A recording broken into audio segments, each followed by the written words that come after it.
Alors, nous allons à présent tester le fonctionnement de la boussole. Donc, sur le H2000, on a mis l'application boussole. Sur le HTC Legend boussole, je ne l'ai pas installé, on va la chercher.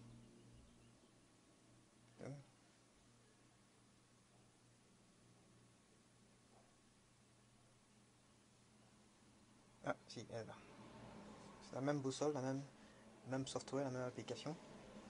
Et sur le Flying FG8, boussole, elle est sur le bureau. Ok. Alors, visiblement, l'ouest est vers la gauche pour le H2000, vers la gauche aussi pour le HTC Legend, et vers la droite pour le Flying FG8. Ben, à présent, on va essayer de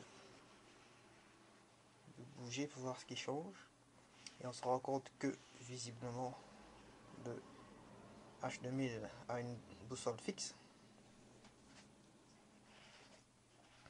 Ah, le HTC Legend, par contre, la boussole fonctionne. Et visiblement, l'indication tout à l'heure était fausse, puisque elle va tourner un petit peu. La position de l'ouest a changé. On va la tourner un peu. Théoriquement, il faut la calibrer en faisant tourner dans les deux sens.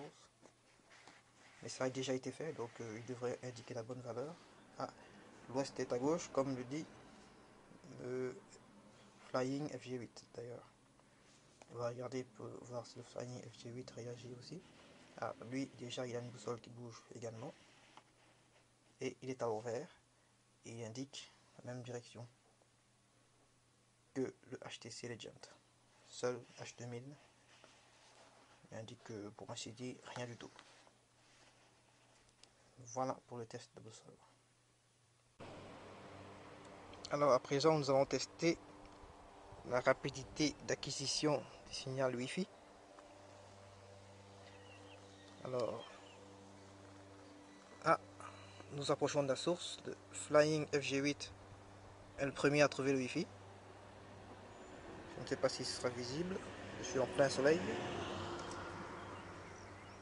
Mais les autres n'ont toujours rien trouvé. Seul le Flying FG8 a trouvé le Wi-Fi. Et le Legend et le H2000 n'ont toujours pas trouvé le signal.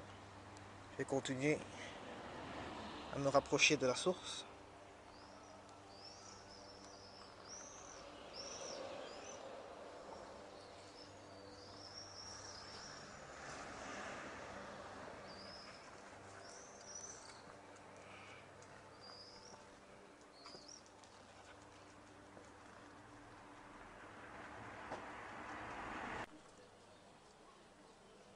Voilà, suite du test. Le Flying FG8 a trouvé le signal Wi-Fi, mais les autres n'ont toujours pas trouvé. Alors, je vais me rapprocher, aller à l'intérieur du bâtiment. On se trouve à plus ou moins 10 mètres. À plus ou moins 10 mètres avec un mur de séparation. Et là, le Flying FG8 indique une barre réseau. Et les deux autres téléphones, le HTC Legend vient de se réveiller.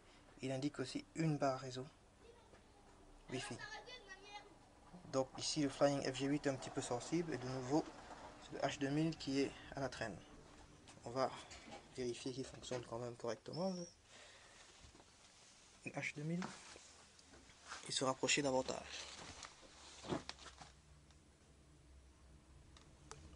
Il faut le toucher.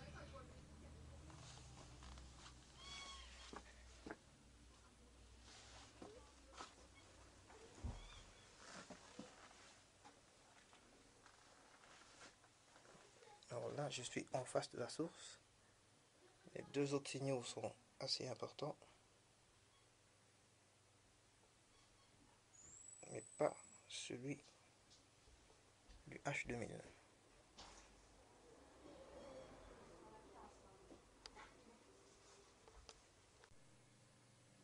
Alors, nous voici revenus pour cette fois le test de l'accéléromètre.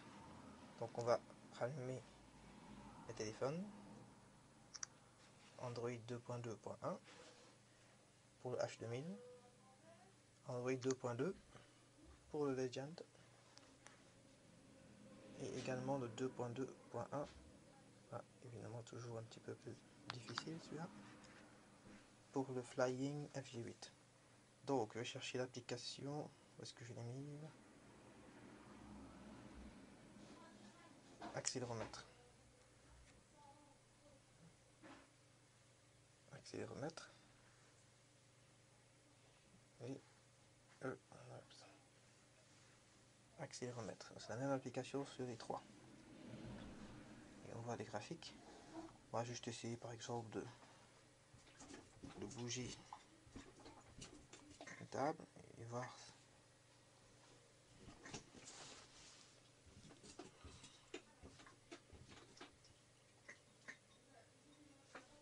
Voir que l'ondulation est faible, mais elle est moins présente sur le HTC Legend que sur les deux autres. Ce qui est paradoxal parce que le HTC Legend est supposé être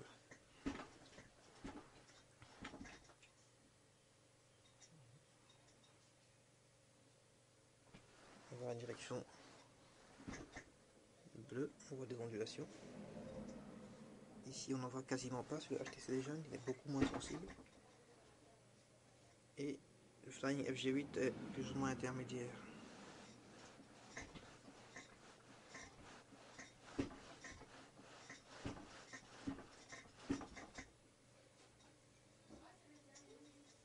Le plus précis là-dedans, c'est le H2000. Encore un autre. Dans une autre direction.